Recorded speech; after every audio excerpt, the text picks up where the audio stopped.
हमारे साथ कार्यक्रम में शामिल हो रहे हैं बाजार के जाने माने दिग्गज और वेटरन मेहरबून ईरानी सर। मेहरबून सर, स्वागत है आपका। सबसे पहले तो लंबे समय बाद इस बार आपसे मुलाकात हो रही, तो सर पहले तो आपको नए साल की बहुत बहुत शुभकामनाएं, आपको, आपके परिवार को, और उम्मीद करते हैं 2021 आपके लिए बहुत बेहतरीन साल साबित हो sir. Thank you sir. Thank you Anil ji, आपको भी, दर्शकों को भी। और इतना जरूर कहूंगा कि आपको देखते आता हूँ, अच्छा लगता है। Thank you sir. और आज फिर से एक बार आमने सामने, और भी अच्छा लगेगा। बिल्कुल सर।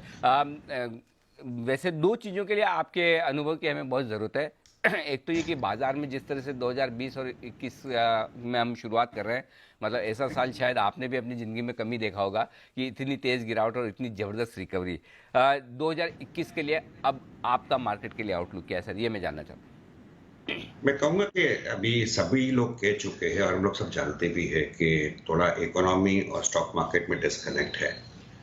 लेकिन मैं हमेशा एक बात मानते आ रहा हूँ, और आप भी जरूर एग्री करोगे इस बात के, डायरेक्शन। अगर डायरेक्शन पॉजिटिव होता है कि इकोनॉमी अल्टीमेटली रिबाउंड होगी, अभी रिकवरी है, उसके बाद रिबाउंड होगी, तो मार्केट को वो चीज पसंद आता है कि ultimately things are going to improve. जो होना था हो गया। लेकिन हमें ये बात भूलना नहीं चाहिए कि मार्केट में फुल लिक्विडिटी सपोर्ट है। फुल बोला तो फुल लिक्विडिटी सपोर्ट, और ऑप्टिमिज्म काफी है ग्रोथ रिबाउंड का। अभी इंटरेस्ट रेट्स भी काफी कटे हुए। रिजर्व बैंक का भी आप सर सोच लीजिए कि पहली बार डायरेक्ट सपोर्ट आ रहा है ग्रोथ के बारे में। नॉर्मली उनका कंसर्न रहता है इन्फ्लेशन, इस बार बैलेंस करने की कोशिश बहुत अच्छी तरह से कर रही है। दो मेजर इवेंट है, एक है बाइडेन यूएस में टेक ओवर कर रहा है, एक्सपेक्टेशन है और भी स्टिमुलस निकलेगा, और अपना लोकल इवेंट जिसे अब यूनियन बजट कहते हैं। सो आई थिंक इसके बीच में कहीं पर मार्केट को धक्का लगता है, लग सकता है। मार्केट कहीं पे टॉप आउट होगा, जरूर होगा, कहीं ना तो कहीं तो टॉप आउट होगा, उसके बाद 10-15% घट सकता है, कंसोलिडेशन होगा होगा। So all this things can happen in 2021। तो अभी मोमेंटम जो हम लोग चेस करते आ रहे हैं पिछले 4-5-6 महीने में, आई थिंक दैट मोमेंटम को चेस करने का थोड़ा सा रुक के, I think we will have to concentrate more on companies जिसको बजट से भी फायदा होगा, जिसको इकोनॉमी रिबाउंड से भी फायदा होगा, जिसको आत्मनिर्भर भारत से भी फायदा होगा, और जिसको एम्प्लॉयमेंट जनरेशन के कारण गवर्नमेंट के जो स्टिमुलस मेजर्स आते रहेंगे उससे भी फायदा होगा। तो people will have to be a little bit more selective like the last 3-4 months. और एक बात मैं पर्सनली मानता हूँ कि लेट्स नॉट फॉरगेट कि जब भी कोविड आई थी, 9 out of 10 fundamental investors fundamentals देख के चलते डर गए थे। सभी को माल बेचना था, सभी को निकलना था बाजार से, थोड़े लोग तो निकल भी गए। और जब भी मार्केट रिकवर होती गई, they refuse to believe it. Late लतीफ के जैसे लेट से आए बाजार में, थोड़े लोग तो अभी भी नहीं आए हैं। लेकिन जो नए ब्रीड ऑफ इन्वेस्टर्स आई थी मार्केट में, जिसने पैसे डाले, ऐप लगाया, थोड़ा सा माल डाला, पैसा मिला, तो जो एप्रिसिएशन हुआ है वो पैसे आज भी मार्केट में है, और उनको काफी फायदा हुआ है, तो उनको भी अच्छा लगता है। तो देयर द लिक्विडिटी फ्लो जो डोमेस्टिक इन्वेस्टर्स की है इज अनबिलीवेबल। आप जीरोडा देखिए, 5paisa.com देखिए, इस बड़े कंपनीज में look at the number of accounts which have been opened in the last 7-8 months. So ये जो पैसा मार्केट में आया है इतनी आसानी से बाहर जाएगा नहीं। तो मार्केट में जो धक्का लगेगा, we all will call it a correction. Can it be a 5-10-15% fall? Ultimately होता ही है, कंसोलिडेशन होता है इतनी शार्प प्राइस के बाद। So we have to be ready for that. So I am not negative, but I am just saying that we will have to be a little bit more watchful. Important events आगे है, stimulus का पैसा और भी आ सकता है, FIR का flow आते रहेगा। But don't forget, liquidity permanent नहीं रहती, और इंटरेस्ट रेट्स जो आज लो है, ये लो इंटरेस्ट रेट्स हम लोग एजम्पशन करके चलते हैं, एंड वी डोंट माइंड, अरे पैसा मुफ्त में मिल रहा है, 0.25% में मिल रहा है, पैसे आते रहेगा रिस्क एसेट्स में, सब ठीक है।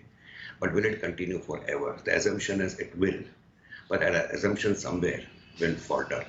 सो आई थिंक इन्वेस्टर्स जो नए नए मार्केट में आ रहे हैं, ललचा रहे हैं अभी के, ठीक है मिस आउट हो गया, अभी तो मैं आता हूँ मार्केट में, they will have to be a little bit more careful than those investors who came 3-4-5 months अगो।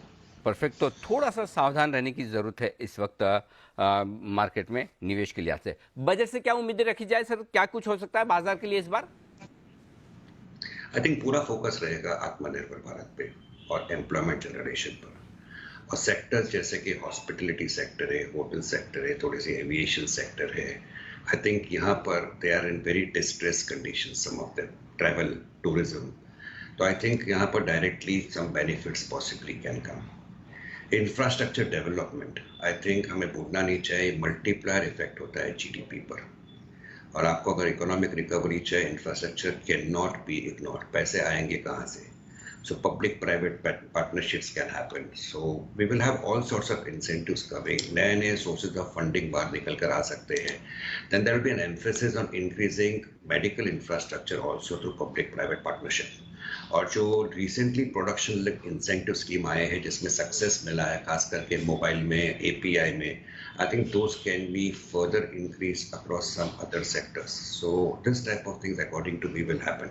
कौन से सेक्टर्स को बेनिफिट आएंगे? I think employment generators like maybe textiles, maybe auto, maybe power equipment, green energy पे थोड़ा सा concentration होगा, और infrastructure apart from distress sector जो मैं ऑलरेडी कह चुका हूँ।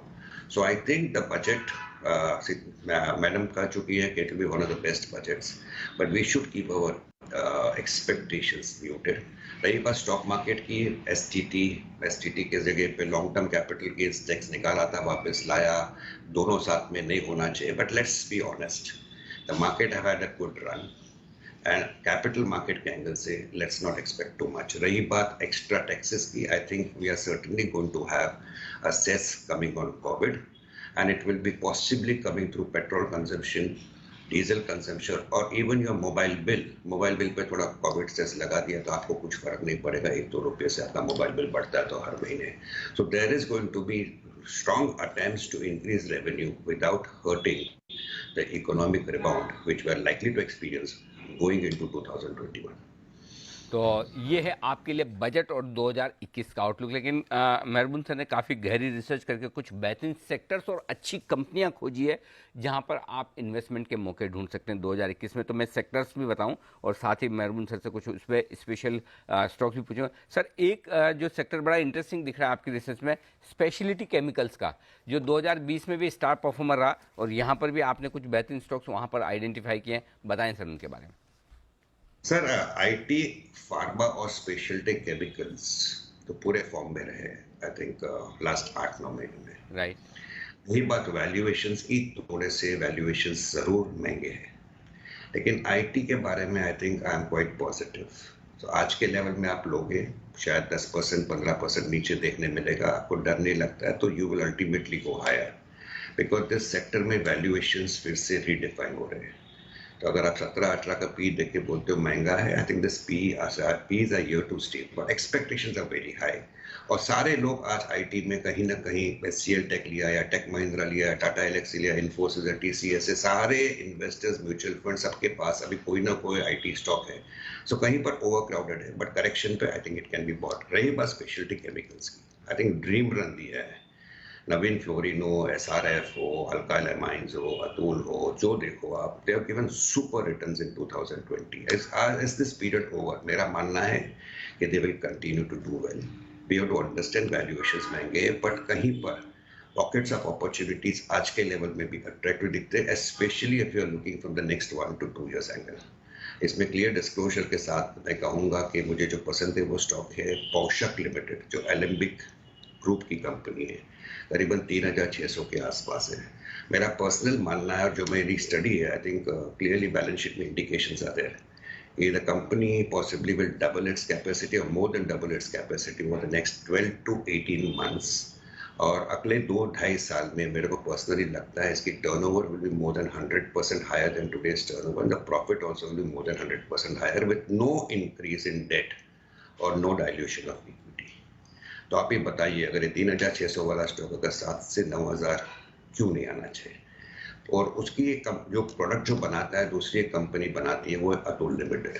अतुल लिमिटेड के पास और भी काफ़ी प्रोडक्ट्स है, और ये स्टॉक भले बढ़ गया हो, I will not be surprise to see it somewhere over 9,000 to 10,000 rupees over the next 12 to 18 months। मेरा पर्सनल मानना है, clear disclosure, I am holding this stock and I've advised my clients to also possibly buy into it.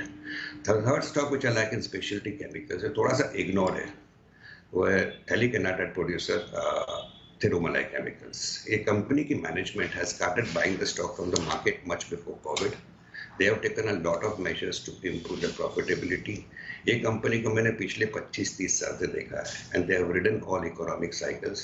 At the bottom of the cycle 40-45 के आसपास था. अगर ये cycle recover होती है और जो रिकवरी का साइन दिख रहा है मुझे, थैली कैनाडा के प्राइसेस फॉर्म अप हुए, अभी थोड़े से वापस रिएक्ट हुए, तो this stock can be a 150 to 175 rupees stock over the next 12 to 15 months. Again फिर से clear disclosures in place. Okay, perfect है। तो 3 बेहतरीन कंपनियां स्पेशलिटी केमिकल्स में, लेकिन कुछ इंडिविजुअल कंपनियां भी आपने पसंद की जहां पर आपको स्टोरी मजबूत नजर आती है, प्रॉमिसिंग है, सर बताएं उनके बारे में भी। आई थिंक बजट के एंगल से अगर कोई पूछे, बजट के एंगल से काफ़ी सारे कंपनीज को फ़ायदा हो सकता है, बट बजट के एंगल से फ़ायदा होगा, और इस स्टॉक को मैं पसंद भी करता हूँ कि even if there are no direct benefit this companies will do well. उसमें एक है किर्लोस्कर न्यूमेटिक. अगर आप गवर्नमेंट का लैंग्वेज समझते हो, CNG gas stations spread out हो जाएंगे. I think Kirloskar pneumatics order book can only grow many fold from here. और दूसरी कंपनी जो मैं पसंद करता हूँ वो है Praj industries. I think ethanol की स्टोरी अगर पूरी तरह अच्छी तरह से प्ले आउट होती है तो I think Praj industries can be a beneficiary. एक कंपनी जो स्पेसिफिक कंपनी कहना चाहूँगा is multi commodity exchange, that is MCX. I think at this level अगर आप मुझे पूछे तो अगर कोर होल्डिंग में कोई इन्वेस्टर इंक्लूड करना चाहे, it's not an issue at all. 1600 के आसपास may be over the next 2-3-4 years the stock should more than double according to me. Business model is fantastic और 1600 रुपये में it is attracting my attention. So these are individual stocks I like. और एक sector जो आप भी बात ज़्यादा नहीं करते हो, हम भी ज़्यादा सोचते नहीं है, लेकिन जो मैं इंडस्ट्री एक्सपर्ट से जानता हूँ और मेरी कॉन्टेक्ट होती है management of this particular industry is the paper sector. Please understand, schools, colleges, courts सब बंद है. राइटिंग एंड प्रिंटिंग पेपर की डिमांड अभी तक पिकअप नहीं हुई है, लेकिन packaging paper prices are at the 3-year high. और जो कंपनीज पैकेजिंग पेपर से ज़्यादा टर्नओवर आता है overall, they should do really well even for the December and March quarter. उसमें कंपनी है south based, south India paper mills limited, जो I think खाली बीएसई में लिस्टेड है. Very clean management, good balance sheet. I think this company की major turnover comes from packaging paper. दूसरे companies आते हैं, रुचिरा पेपर है, आंध्रा पेपर है, और ये सेक्टर इग्नोर्ड है. जो स्कूल्स कॉलेजेस फिर से चालू हो जाएगी, कोर्स चालू हो जाएगी, आप और हम दोनों चिल्लाएंगे पेपर लाओ पेपर लाओ. So I personally believe this, कहीं पर इन्वेस्टर्स को अगर थोड़ा सा पेशेंस हो, paper sector stocks should give you decent returns in 2021. बात इंटरेस्टिंग, बिल्कुल सही कहा आपने. तो थोड़ी आग लगेगी, फिर लगेगा ये पेपर चाहिए, वो पेपर चाहिए, वहाँ से लिस्ट लंबी होगी. लेकिन आपने कुछ बहुत ही बेहतरीन इन्वेस्टमेंट आइडियाज़ भी दिए, थीम्स भी बताई. मेहरबान सर, बहुत बहुत धन्यवाद आपका हमारे लिए वक्त निकालने के लिए. जल्द आपसे फिर से मुलाकात होगी. Thank you sir. Thank you.